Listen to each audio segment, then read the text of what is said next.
Hello, and welcome to this workshop, How to Stop Managing and Start Leading. My friends, we're all busy. Let's get straight into it. Okay, so stop managing and start leading.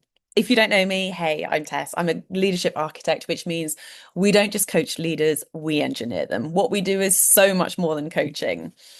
Today, we are going to cover these four things. We're going to learn the difference between managing and leading. We're going to discover where you are on the matrix of manager versus leadership. We're going to learn the number one thing to make you think like a leader. And I'm also going to share with you my strategic thinking agenda. There is so much value in this workshop. I can't quite believe I'm giving it away for free, but here we go. So you might be here because you're a manager who's ready to become a leader. You've been told that you need to be more strategic, but nobody's explained what that actually means. That was a big one for me. Or you've been told you need to do less doing. Or you're a leader that's never had proper training on what it means to be a leader. Or you're ready to progress, but you feel frustrated, undervalued, underpaid, and/or held back. If you are here because of one of these reasons, you are in the right place, my friend. So you may have heard or been told things like, or you may hear yourself saying, sorry, I know I need to step up, but I spend most of my week doing tasks, not thinking. I was told to do more, so I did, and it still wasn't enough. Or even sometimes I feel like I shouldn't be in the room. So I had all of these thoughts, and almost all of these come from most of my clients that I work with. So most managers are promoted for doing the work. Then they're expected to lead people with zero retraining because they're promoted for being good at what they do. They're promoted for the capability.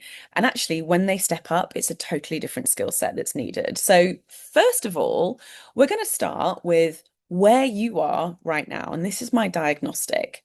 So, I have built out this well, at the moment it's a spreadsheet. It's going to become a quiz at some point.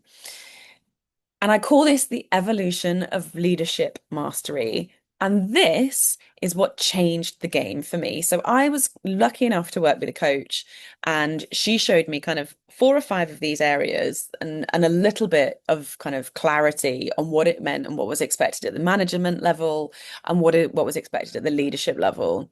And I cannot tell you what a difference that made to me. So I made it my mission to basically kind of grow this into something more encompassing that helps me and other people actually know the difference between what is expected at each level.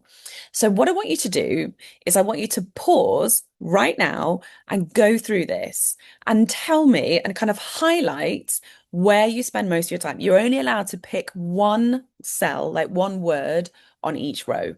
Okay. So pause me now and go through. So, for example, vision. If you're a worker, you follow the vision. If you're a manager, you execute. And if you're a leader, you set the vision. So, which one are you? And I want you to do the same for all of these different areas.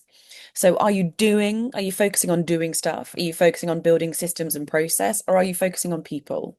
Which one of those areas are you? Pause me now and go through the rest of this list because this is the beginning of you getting really clear on what those expectations are. Okay, so I'm assuming you've paused. Let's just talk a little bit really quickly on some of the stuff under the leadership column. So, value. Create space to solve problems with creative solution. They're not implementing the solution, they're not identifying this problem. They are creating the space to intentionally solve problems with creative solutions. They are future focused. They think about how and why things happen. They question things. They're proactive. They think long term. Really importantly, if you take one thing away from today, they think like the owner of the business. They think beyond the current confines of the business. They feel empowered. They take and allocate ownership. Their mindset is all about thinking. They have space to think. They have teams to do. They have space to think. They embrace and work to their strengths. They build teams around their weaknesses. They think about impact. They make decisions quickly and they influence decisions quickly based on their gut feel and their experience when needed, but they also seek expert advice.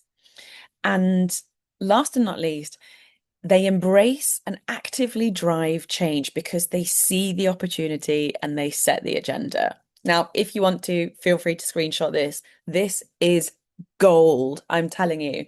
If I had had this 10, 15 years ago, my life would have been totally different. So find yourself in it and be honest. No one's going to judge this, no one's going to see this but you. Find yourself in it and be honest. And then notice where you want to be. I'm assuming that you want to be in the leadership category, in the leadership column here. Um, let's not pretend. Let's be honest with ourselves here. We have to start from a space of honesty. And this is going to help you probably find clarity like you never have before. Okay, so take 60 seconds, think about where you are on each row and where you want to be. And also, let's be proactive about this. Think about how you can get there. And if you're not sure how, I'm probably going to tell you in about 60 seconds time. Okay, so pause me now for a minute and just think about that. I just really want you to think about that.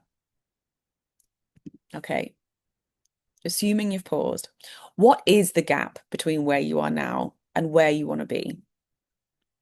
And I will bet that most of it stems around mindset, identity, or thinking. Because the gap between management and leadership is all about thinking. It's all about identity and it's all about mindset, which we will talk about shortly. And next up, whose fault do you think it is that you're not where you want to be? So, for probably about 3 years, I was blaming a particular manager of mine, and it was absolutely his fault. And I thought he was a complete dick for not seeing how brilliant I was and for not putting me forward for promotions. And I blamed him for a good 3 years, maybe even longer. And I get this all the time. It's my manager, it's my boss, it's the company. I don't have time. This is a myth, and it's your most expensive myth. It is not someone else's fault. When we blame others, we give away our power entirely.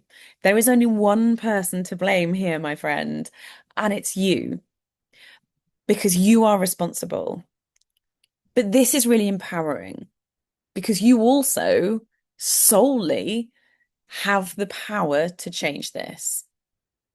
And this is what I'm going to tell you how to do now. The shift nobody teaches you. There is a really important distinction. So when you're a worker, you're growing in capability. When you're a manager, when you transition from worker to manager, you grow in capability and you step up in responsibility. And then when you move into leader, it is a shift in your identity. What got you here won't get you there. What got you up to here is capability and responsibility. What's going to get you there is identity. And this is the biggest career transition you will ever make. I certainly believe this because people don't know how to teach this. People don't know how to shift your identity. If you're working in the corporate world, people around you don't seem to know this stuff. They certainly didn't when I was there. And nobody could teach me, therefore, how to step up and become a great leader. So in junior roles, you do the work. In leadership, you think about the work. And most managers never make that shift because they don't know how to. So pause with me for a minute. How much of your week is spent thinking like a leader? And I want you to be really honest about this. And if you don't know what it means to think like a leader, then let's be honest, the answer to that is probably not very much.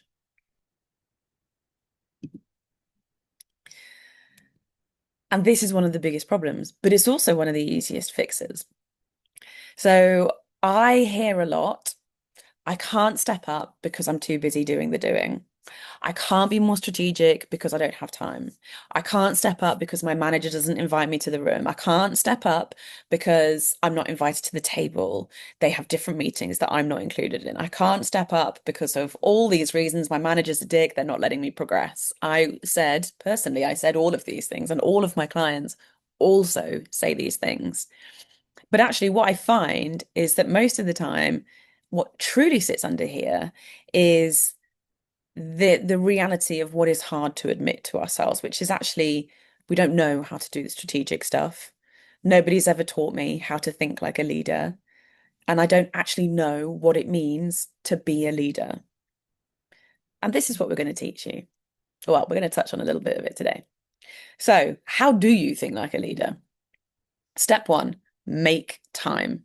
So, right now, while you're listening to my voice, I want you to open your calendar, open your work calendar, and I want you to find a place every week where you regularly don't have meetings. I used to do this on a Friday afternoon. Actually, I still do this on a Friday afternoon because I'm unlikely to have meetings. And what you do is you're going to block 1 hour recurring every single week, and you're going to call it strategic thinking. And most importantly, you are going to guard that time with your life. If you want to, I used to do this. I would put no meetings, please, in big capital letters at the beginning of that meeting. And then I would call it strategic thinking. So I would put no meetings, please, in big capital letters, colon, strategic thinking.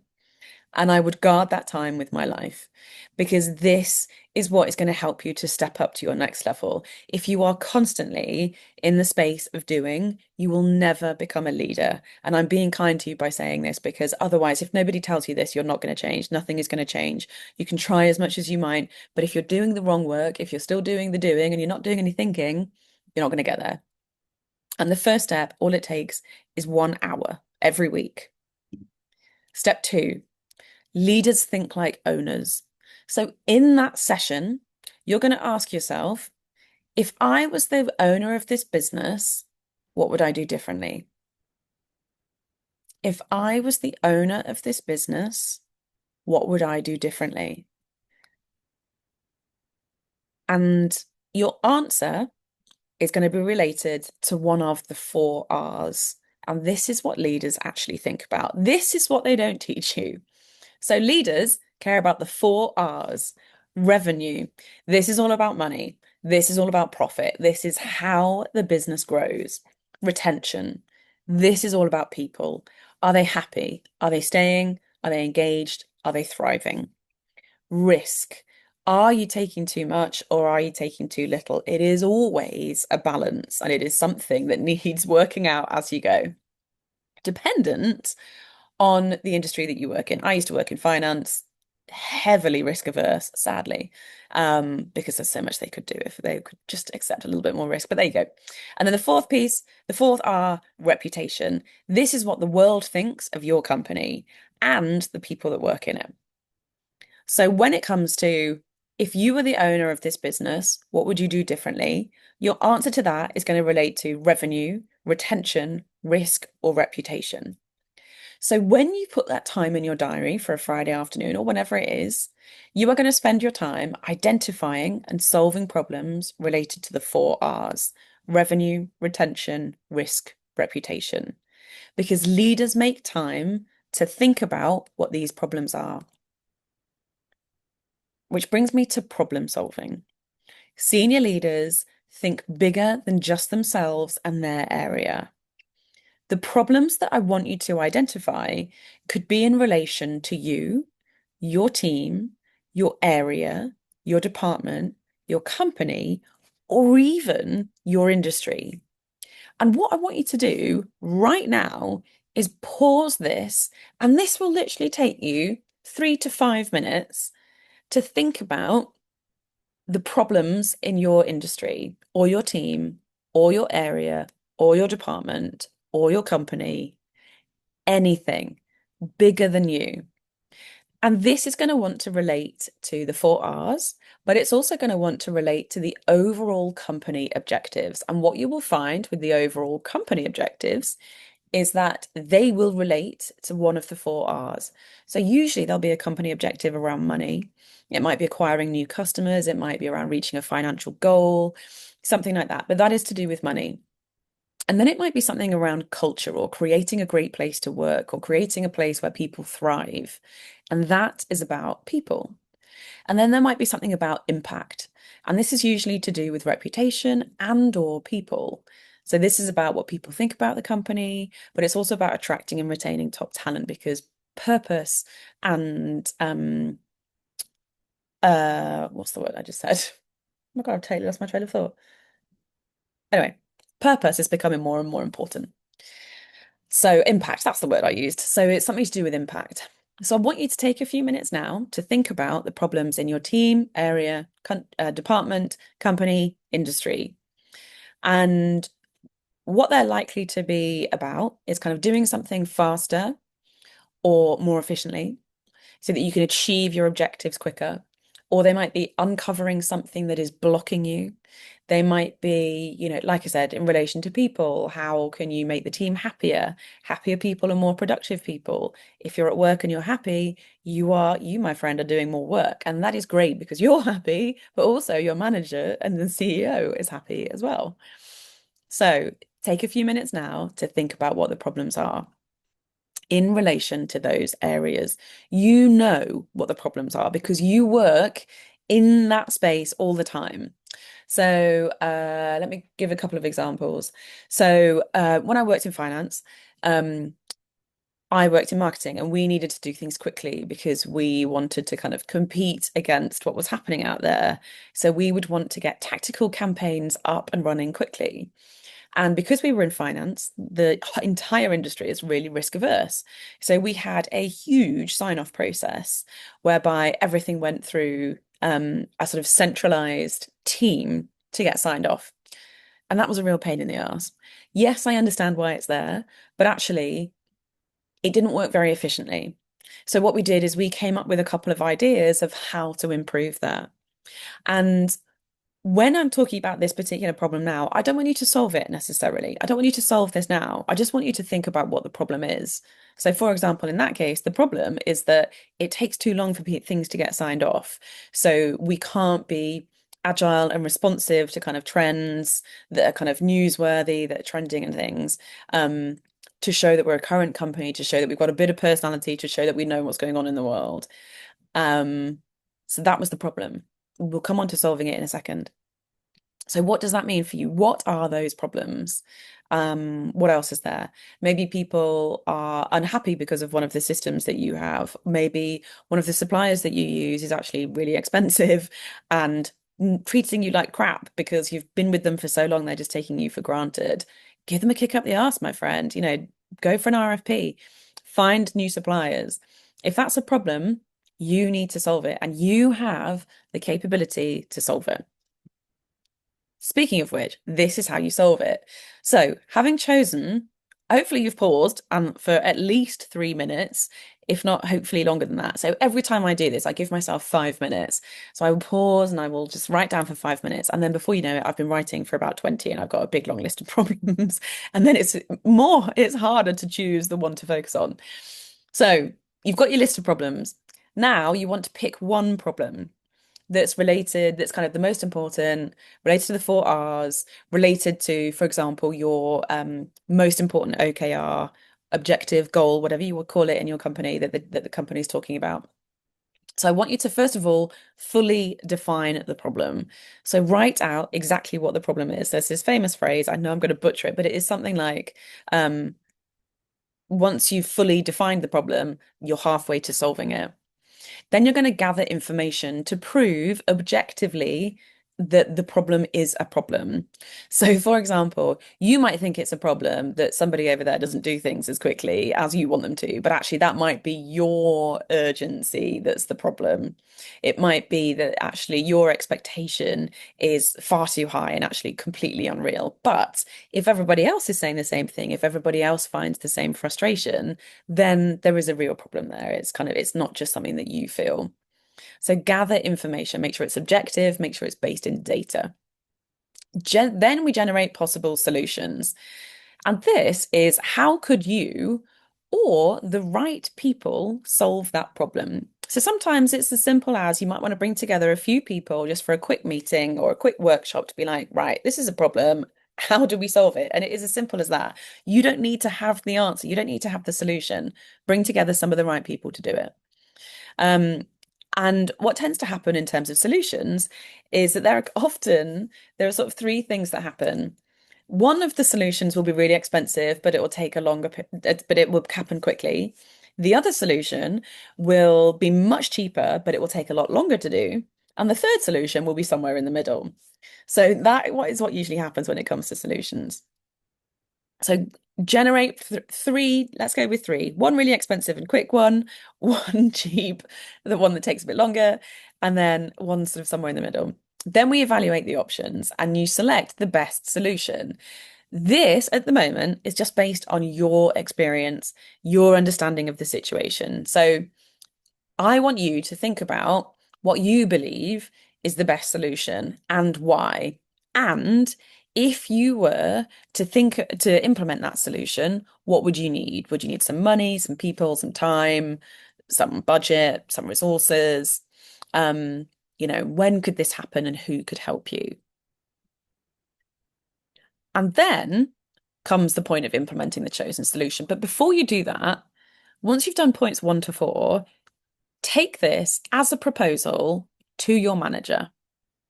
If you want to, you could think about how you would monitor and review it and take it as a full proposal to your manager.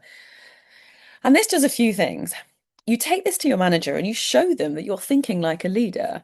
You've identified a problem, you've come up with a solution, you've actually thought through all of the things that need to happen in order to fix this thing so that it can be implemented. And then you've talked about how you're going to measure it, how you're going to review it, and how you're going to refine it. And that is really powerful. And that is one of the most simple things that you can do to demonstrate that you are a great leader. Because leadership comes before the title. If your goal is to get promoted, you're missing the point. The real goal is to become a great leader first. And these sort of thinking techniques and problem-solving formulas that I've just taught you are real, tangible, practical things that you can do that will enable you to become a great leader. These are practical capabilities that leaders have. And once you are demonstrating to your team, to your senior leaders, that you are becoming a leader, they will recognize that and they will reward that. And often this is with a promotion and a pay rise. So hot off the press, oh my God, landed today.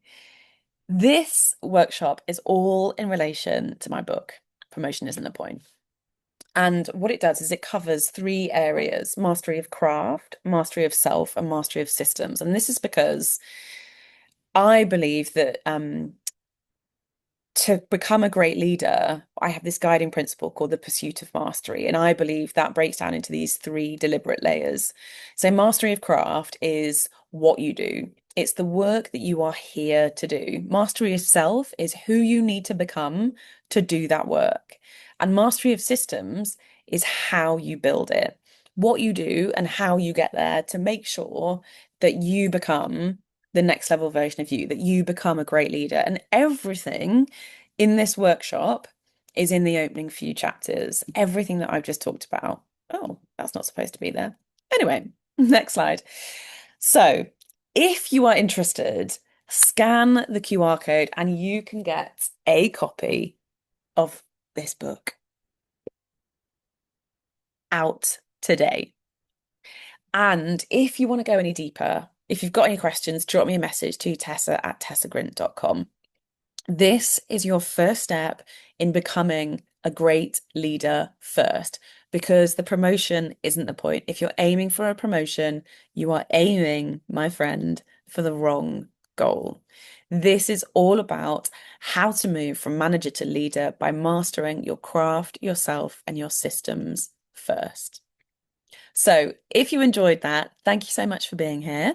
Continue our conversation on LinkedIn. Just scan the QR code to connect with me. I would love to continue the conversation. But apart from that, all that is left to say is if you want to stop managing and start leading, all you need to do is read that book. And I tell you exactly what you need to do. So thank you for being here. Thank you for investing in yourself and your career. Welcome, my friend. Let's begin.